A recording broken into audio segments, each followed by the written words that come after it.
Então, eu vou chamar agora a doutora Maria Isabel Miorim de Moraes, médica da Fiocruz e do Hospital Salgado Filho. Senhor procurador, doutor Pablo, colegas. Bom, eu fui oncologista de 1980 até 2013.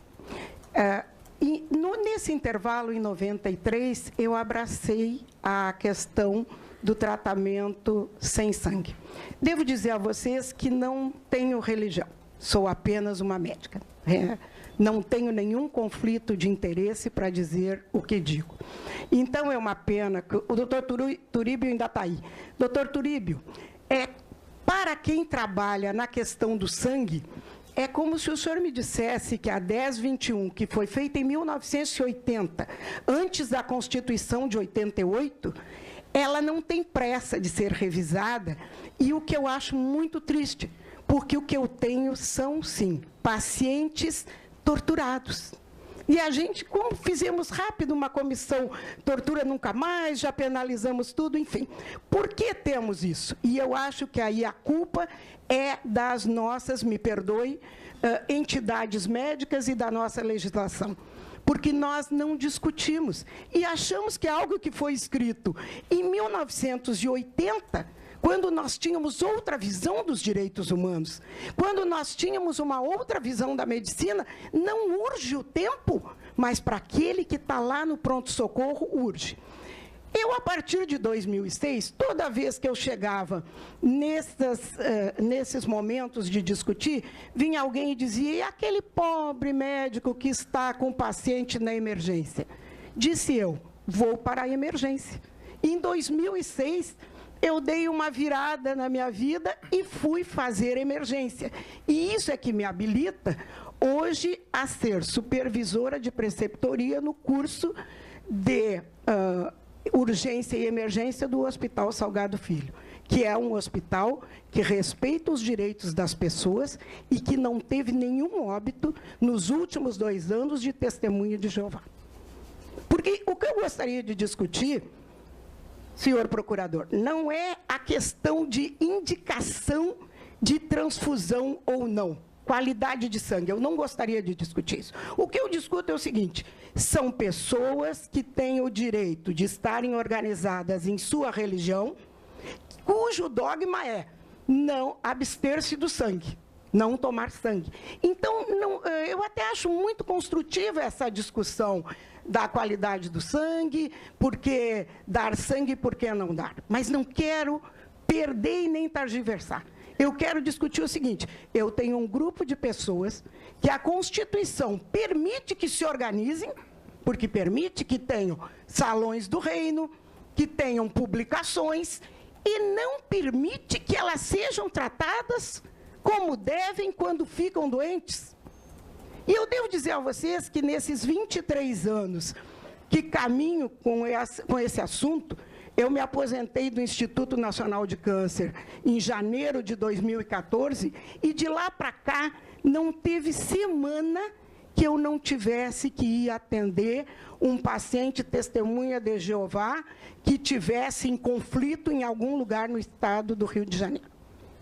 E com isso eu até fui fazer um outro curso, eu fui fazer um curso de diplomacia, política internacional para mediar conflitos. Porque vejo, não, verdade, eu sou, entre as minhas titulações, eu sou pós-graduada em política internacional. Porque eu fui fazer diplomacia, porque o meu problema não era chegar lá, a primeira abordagem não era dizer, vamos fazer sangue ou não, era dirimir um conflito. Agora vocês imaginem a cena, o doente lá deitado, a família com medo, e os testemunhas de Jeová, eles são pessoas que espelham exatamente a população brasileira. Eles vão para o SUS, eles são do SUS, são pessoas até estudiosas e bem organizadas, porque a organização as ajuda a serem assim, mas eles precisam muito que a gente tenha uma resposta para essa questão. Então, em cima disso, eu gostaria de discutir já a questão do direito humano como um cidadão. O testemunho de Jeová, ele é um cidadão. Se os homens não querem o serviço militar, bom, isso é um problema dele. não está escrito que ele perde a cidadania.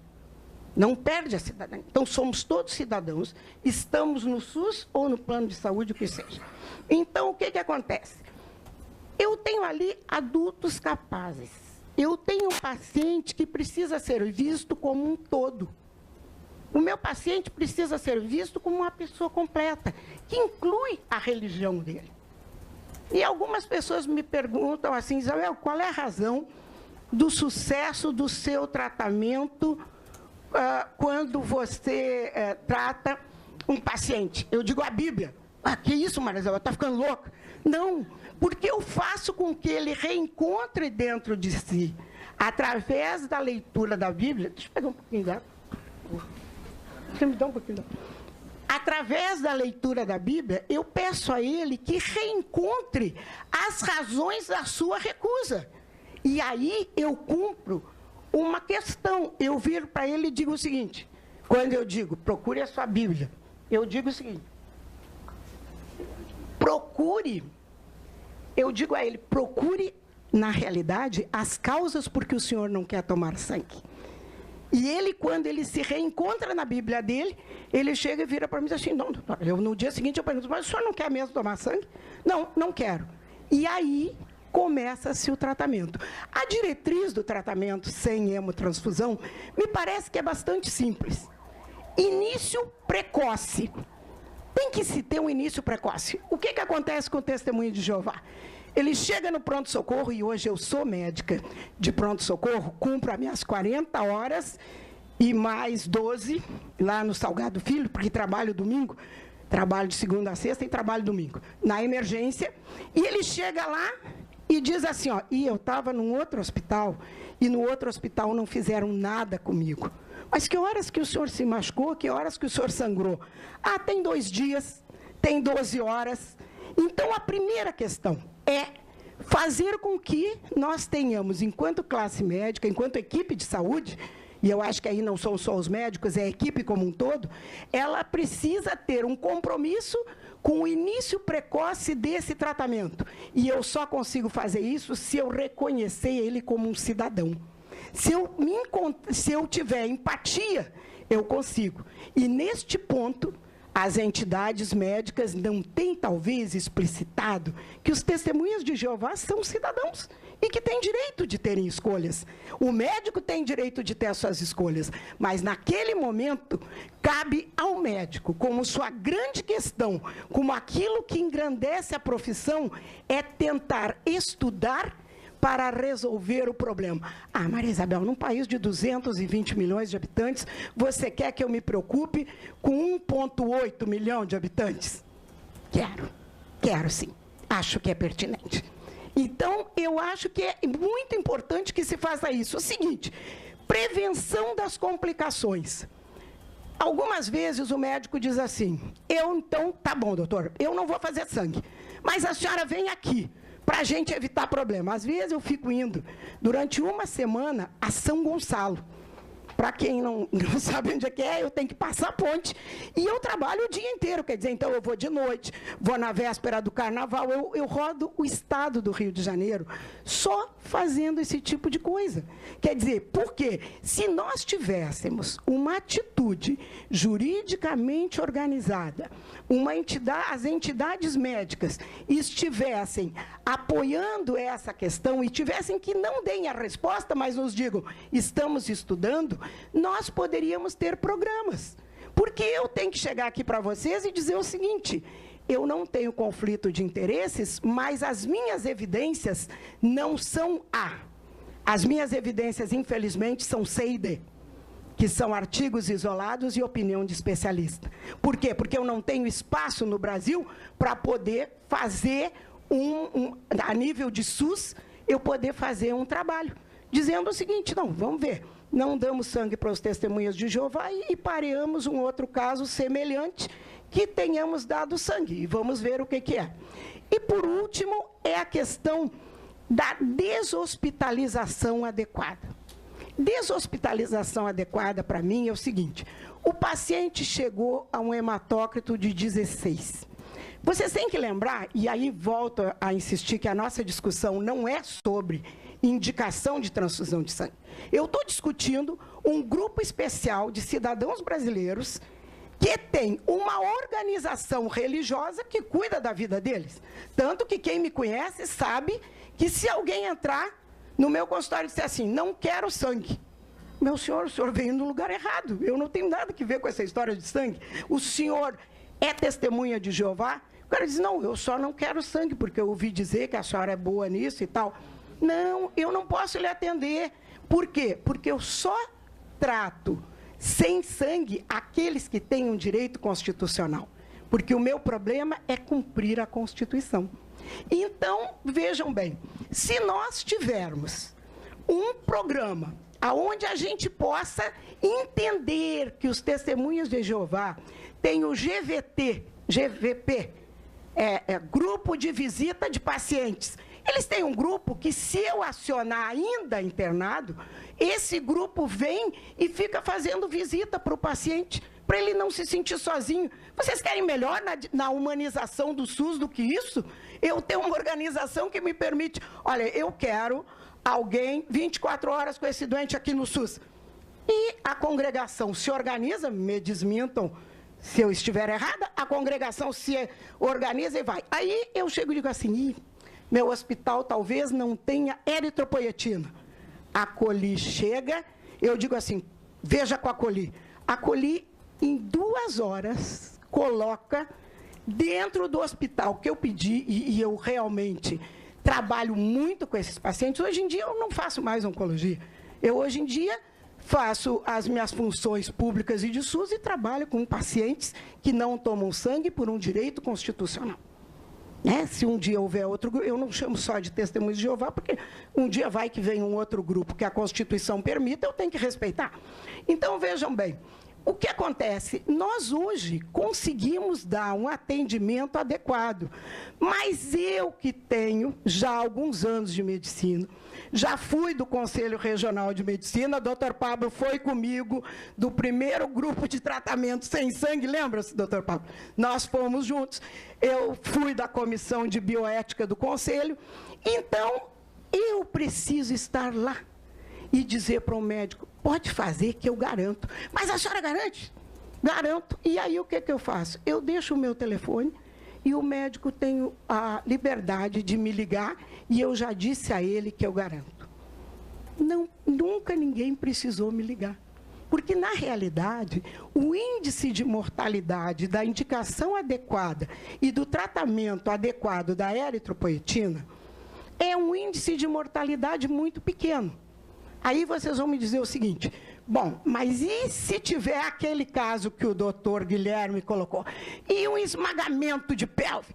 Senhores, esmagamento de pelve, aquela fratura por explosão, aquilo ali não tem jeito, me perdoem. Aliás, se for testemunha de Jeová, talvez tenha. Porque o que é o primeiro princípio da cirurgia do trauma? O doutor Sisson, que é o especialista em trauma, mas é tentar minimizar aquele problema. Então, eu trabalhei no Hospital Adão Pereira Nunes como clínica. Fui chefe de clínica lá. E lá nós estávamos na beira de uma estrada. Quantos casos eu peguei? Não lembro de nenhum que tenha saído. E não eram testemunhos de Jeová.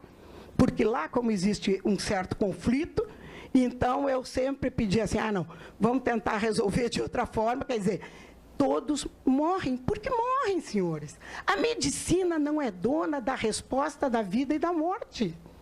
Infelizmente, não é dona da resposta. Então, o que eu gostaria de colocar é o seguinte, no momento que nós tivermos abertura para que os médicos procurem métodos que possam substituir a transfusão de sangue nestes pacientes. Porque eu não estou pedindo ninguém, eu não estou dizendo aos senhores que eu quero acabar com a transfusão de sangue. E receito transfusão de sangue do mesmo jeito que receitava para os que não são testemunha de Jeová. Eu sou responsável pela sala amarela e lá, se tiver que fazer sangue, vai tomar. A não ser que ele me diga, doutor, eu sou testemunha de Jeová. E a deshospitalização adequada que eu falo é o seguinte, o hematócrito é de 16, por exemplo, que é 1/3 do adequado. Bom, o hematócrito de 16, tá, mas tu vai liberar um cara do SUS com hematócrito de 16? Não. Eu estou liberando um paciente que tem um grupo de visitação, que tem uma estrutura atrás dele, que eu digo assim, ó, tem que tomar açaí todo dia. E não pode ser açaí do Amazonas, tem que ser açaí do Pará, porque tem mais ferro do que o do Amazonas. E eles trazem. Já tem um fornecedor lá na Ceasa. Gente, a gente ri agora, mas a angústia é muito grande. Ou então, vou falar alguns, assim, já devo ter 1 minuto, né? Veja bem, vou falar, por exemplo, eu cheguei num hospital em São Gonçalo. Em São Gonçalo, cheguei lá no hospital e quando é caso oncológico, eu adoro, porque aí eu volto à minha especialidade. Aí fui lá, o doutor, uma mulher com câncer de estômago, metástase pulmonar, metástase em tudo, no fígado. O doutor me disse assim, tenho que operar esse estômago. Eu falei, doutor, mas o senhor quer operar? Não, preciso operar. Eu preciso operar. E ela estava, claro, um câncer gástrico sangrando, devia estar com uns 18, 19 de hematócrito. Eu falei, não, doutor, então vamos fazer o seguinte, eu convenço a família e o senhor opera agora, aproveita que eu estou aqui. Né? Isso é normal, era um hospital público. Era uma sexta-feira, 16h. O que o doutor disse? Diz, não, mas aí não sou eu que vou operar. Eu falei, não, doutor, mas se é urgente, se a morte dela vai advir do fato de que o senhor não pode operar, porque ela está sem transfusão de sangue, então vamos operá-la, não é verdade? Vamos abrir esse centro cirúrgico? Não, agora eu não posso, porque eu tenho uma outra eletiva, tenho outra, enfim. Não ia operar a doente. Aí sentamos de novo e conversamos, eu expliquei câncer gástrico, expliquei tudo, dei uma aula para ele. Aí convenci ele que a chance que ele tinha de salvar aquela mulher era 0. Que ela merecia cuidados paliativos, que, aliás, é uma outra questão que a gente discute lá na Fiocruz, nos cuidados, na parte de direitos humanos, que é uma outra discussão imensa também. É o que tratar e quem tratar. Né? Então, o doutor se convenceu e não precisou operar. Uma outra história, essa não é do SUS, eu vou ter que contar uma história para vocês de clínica particular. Uma senhora, o doutor Ricardo até conhece esse caso, uma senhora foi ser operada de uma lesão gástrica. Aí o médico, ela disse ao médico, eu não tomo sangue. Aí o médico, o cirurgião, disse à paciente, procura o Ricardo e pergunta quem é aquela médica que sabe tratar vocês. Aí ficou me procurando, porque eu também, trabalhando tanto, sou uma pessoa meio inalcançável. Sei que a senhorinha esperou uns 15 dias, aí conseguiu me ligar, eu fui na casa dela, ela estava com 19 de hematócrito. Começamos a eritropoetina, discordo de quem diz que a eritropoetina não funciona e que deve ser a última medida. É a primeira medida, porque a gente tem que ativar essa medula e, antes de operar, a gente tem que saber como é que essa medula responde. Porque se eu não souber, como é que eu vou, depois da anemia estabelecida, num nível de risco de vida, eu posso decidir essa terapêutica? Não posso. Eu já tenho que ter, aí como tratar. Nós temos que nos preocuparmos com a questão. Pronto. Resolvido isso aí, começamos a eritropoetina, a tal história, ela é de Belém do Pará. Aí foi fácil pedir o açaí de Belém do Pará, e aí fizemos, mas funciona melhor mesmo. Resolvemos. Ela entrou na cirurgia com 33 de hematócrito. Eu falei ao cirurgião, que é um colega, até lá do hospital, depois ele disse assim, eu sabia que era tu, mas mandei pelo outro caminho, que era para saber se eles iam te encontrar mesmo. Ele é meu colega de plantão.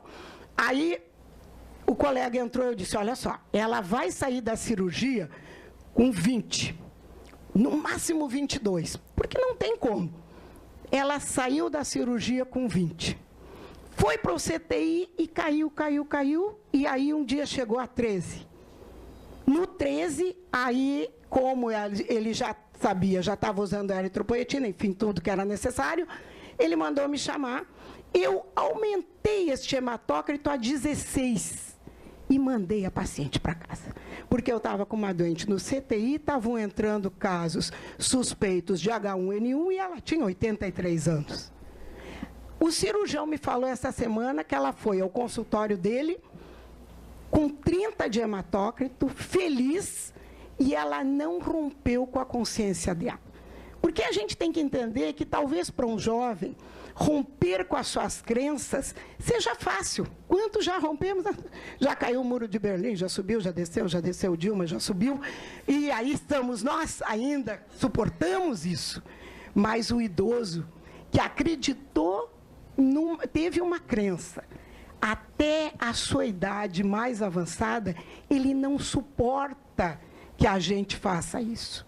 É uma questão de respeito ao ser humano.